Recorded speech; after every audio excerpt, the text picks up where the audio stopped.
এই খেয়ে যান গরম গরম খাবার খেয়ে যান। রুই কাতলা শিঙি মাগুর গরু খাসি মুরগি সব আছে, একদম গরম গরম। খেয়ে যান। দাদা, মাছ কত করে? হে, রুই কাতলা শিঙি মাগুর যেটা খুশি খেয়ে যান, 100 টাকা দিয়ে যান।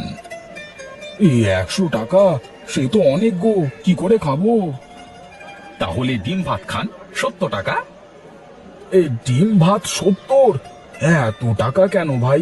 একটু কম করে রাখেন। কম হবে না, কম হবে না। খেলে খান, না হলে যান। কোথায় আর যাব? আশেপাশে তো আর কোনো হোটেল নেই। খুব জোর ক্ষুধা পেয়েছে, আপনি আমাকে ডিম ভাতই দিন। যান যান, টেবিলে বসুন। এই কোনাই, এখানে 1 প্লেট ডিম ভাত লাগা। দিচ্ছি ওস্তাদ। কি ক্ষুধা পেয়েছে, চল হোটেলে গিয়ে খেয়ে আসি। কি করে যাব খেতে ওখানে? খাবারের অনেক দাম। সকাল থেকে 50 টাকা ভাড়া মেরেছি, তাই দিয়ে কি আর খাওয়া হবে? ঠিকই বলেছিস একদম। এরা মানুষকে খাওয়ানোর কথা বলে দিনে দুপুরে ডাকাতি করছে। কি আর করবে, মানুষ পেটের জ্বালাতে খাওয়া লাগে। বাজারে কাজে এসে ক্ষুধা লেগে গেলে করবেটা কি মানুষ না খেয়ে? বাজারে আর একটা হোটেল দরকার বুঝলি, আমাদের খাওয়ার জন্য। তাহলে যদি একটু দাম কমে। হলে তো ভালোই হতো, আমাদের কষ্টটা একটু কমতো। আমাদের মতো মানুষেরা একটু পেট পুড়ে খেতে পারতো। আসলে ঠিকই বলেছিস রে ভাই, একদম আমার মনের কথা বলেছিস। আচ্ছা থাক, আমি একটু নিতাইপুর যাব। আচ্ছা যা তাহলে, আমি বসি দেখি দু একটা ভাড়া পাই কিনা।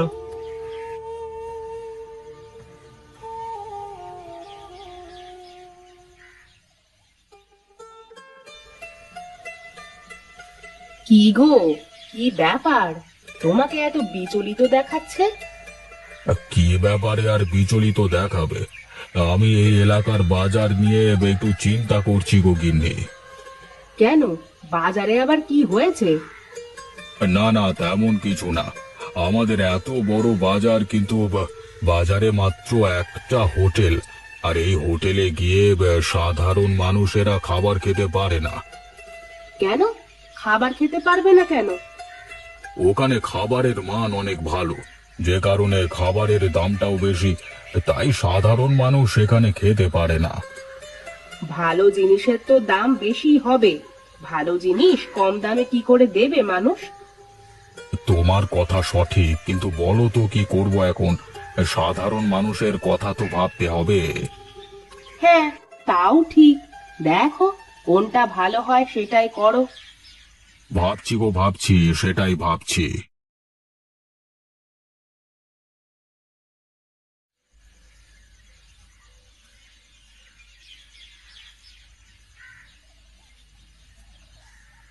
জমিদার সাহেব, আসতে পারি? হ্যাঁ হ্যাঁ, এসো।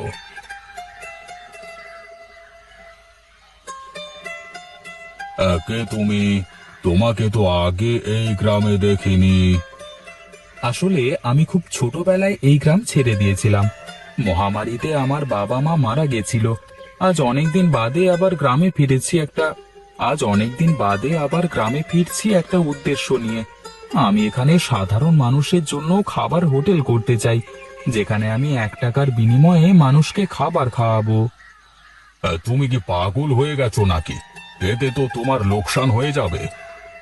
দেখুন, আমার কাছে টাকা পয়সার কোনো অভাব নেই, শুধু আপনি অনুমতি দিলে আমি কাজটা শুরু করে দেব।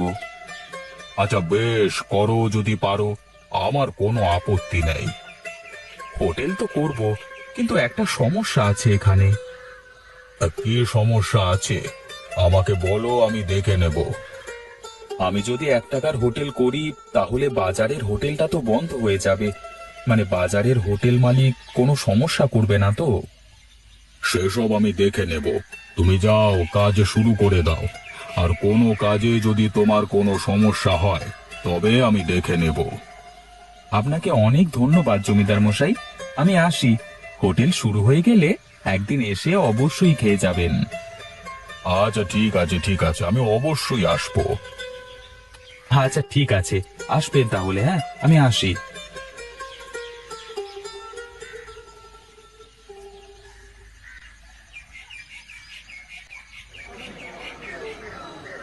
আসুন আসুন, খেয়ে যান খেয়ে যান, 1 টাকায় পেট পুড়ে ভাত খেয়ে যান খেয়ে যান।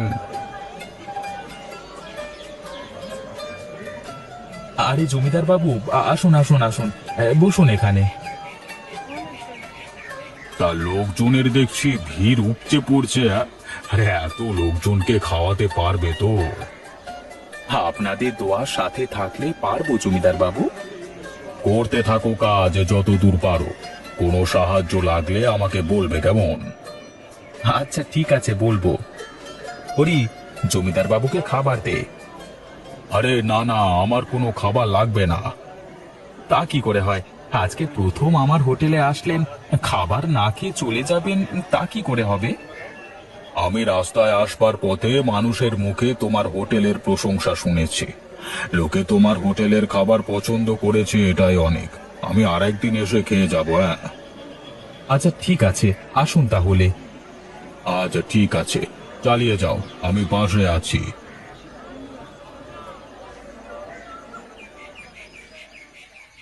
এই হরি, ভালো করে দেখ কারোর কিছু লাগে কিনা।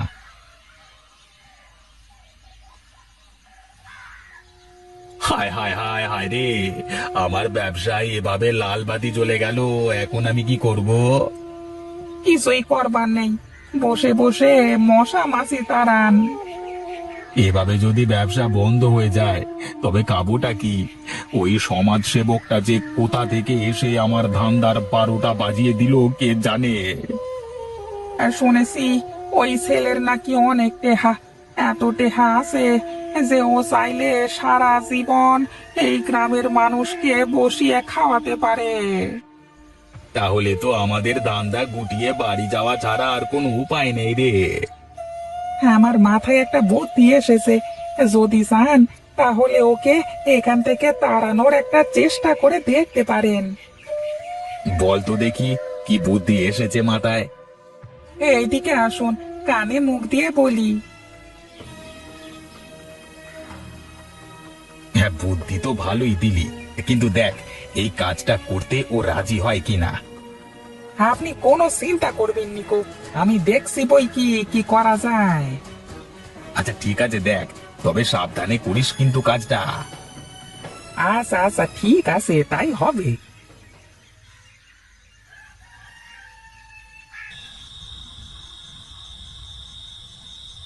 এই হরি ভাই দাঁড়াও একটু। আরে গনাই, তুই রাতের বেলায় এই বাজারে কি করিস? তোদের ব্যবসা তো আর চলে না, তাহলে এত রাত হলো যে তোর আসতে? সে কথা আর বলিস না রে ভাই, খুব বিপদে আছি। যে হোটেলে কাজ করতাম সেটা তো আর আগের মতো চলে না, তাই দিন রাত অনেক কাজ খুঁজবার চেষ্টা করছি। তোমরা তোমরা তো আমাদের একেবারে পথে বসিয়ে দিলে। কি করব বল ভাই, আমারও তো খারাপই লাগে তোদের জন্যে, কিন্তু তোদের একার একটু অসুবিধে হলেও এলাকার অসহায় মানুষেরা কিন্তু দুবেলা পেট পুড়ে খেতে পারছে। সে না হয় পারছে, কিন্তু তুই কি পেয়েছিস বল? দিন শেষে ক টাকা পাস? হ্যাঁ রে ভাই, আমাকে তো তেমন টাকা দেয় না। আমার কাছে একটা কাজ আছে তোর জন্যে, যদি তুই কাজটা করে দিস তবে অনেক টাকা পাবি, আর ভালো বেতনের কাজও পাবি। হ্যাঁ, কি কাজ বলতো দেখি আমাকে। কিন্তু এই কাজ করাটা কি ঠিক হবে? ভেবে দেখ, তুই যদি এই কাজ করতে পারিস তবে আর কোনো দিন কোনো কাজ করতে হবে না তোকে। আচ্ছা যা তুই, আমি কালকে সকাল বেলায় তোকে জানাবো। আচ্ছা ঠিক আছে।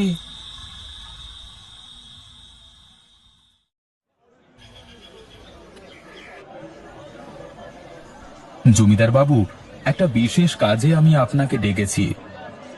কি হয়েছে বলো? হরি, কালকে রাতের ঘটনা জমিদার বাবুকে বল। বাবু, কালকে রাতে আমি কাজ শেষে হোটেল বন্ধ করে বাড়ি ফিরছিলাম, তখন পাশের হোটেলের গনাই এসে আমাকে হোটেলের খাবারে এই পেট খারাপের ওষুধ মেশাতে বলে। এই কাজ করলে আমাকে অনেক টাকাও দেবে বলেছে। কি, ওদের এত বড় সাহস? যা, ওদেরকে ডেকে নিয়ে আয়।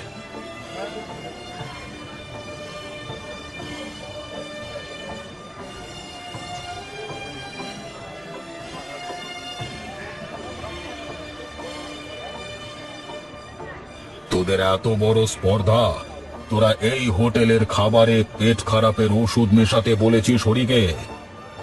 আমার ভুল হয়ে গেছে, আমাকে ক্ষমা করে দিন জমিদার মশাই, আমি আর এমন কাজ কোনোদিন করব না। না, তোদের কোনো ক্ষমা নেই, তোদের শাস্তি পেতে হবে, কঠিন শাস্তি। জমিদার মশাই, আপনি যদি অনুমতি দেন তাহলে আমি নিজের হাতে ওদের শাস্তি দেব। বেশ, তোমার যা ইচ্ছে সেই সাজা ওদেরকে দিতে পারো, আমি অনুমতি দিলাম। তার আগে আপনি আমাকে কথা দিন, আমি যে শাস্তি দেব সেই শাস্তি আপনি মেনে নেবেন। ঠিক আছে, আমি কথা দিলাম। আমি এখানে আসবার পর থেকে ওদের ব্যবসা বন্ধ হয়ে গেছে, তাই আমি চাই ওরাই হোটেলে আজ থেকে কাজটা করুক। দিন শেষে যে টাকার খাবার বিক্রি করবে সেই টাকা ওরা তিনজনে মিলে ভাগ করে নেবে, আর বাকি যা টাকা লাগে আমি শহর থেকে পাঠিয়ে দেব। সাবাস নবীন, সাবাস। তোমার মতো ভালো মানুষ আমি আর একটাও দেখিনি। শত্রুকে কিভাবে আপন করে নিতে হয় সেটাও তুমি জানো। সবই আপনাদের দোয়ার ফল। আজ থেকেই হোটেলের দায়িত্ব তোমাদের তিনজনের ওপরে। আশা করি তোমরা সঠিকভাবে এই হোটেলের রক্ষণাবেক্ষণ করবে। সত্যি আপনার কোনো জবাব নেই, আমরা এই হোটেলকে আজকে থেকে নিজের প্রাণের থেকেও বেশি আগলে রাখবো। আচ্ছা ঠিক আছে, আমি চলি, আমার ট্রেনের সময় হয়ে গেছে। আচ্ছা ঠিক আছে, যাও, তবে সময় পেলেই চলে আসবে, হ্যাঁ, তোমার 1 টাকার হোটেলে। অবশ্যই জমিদার বাবু,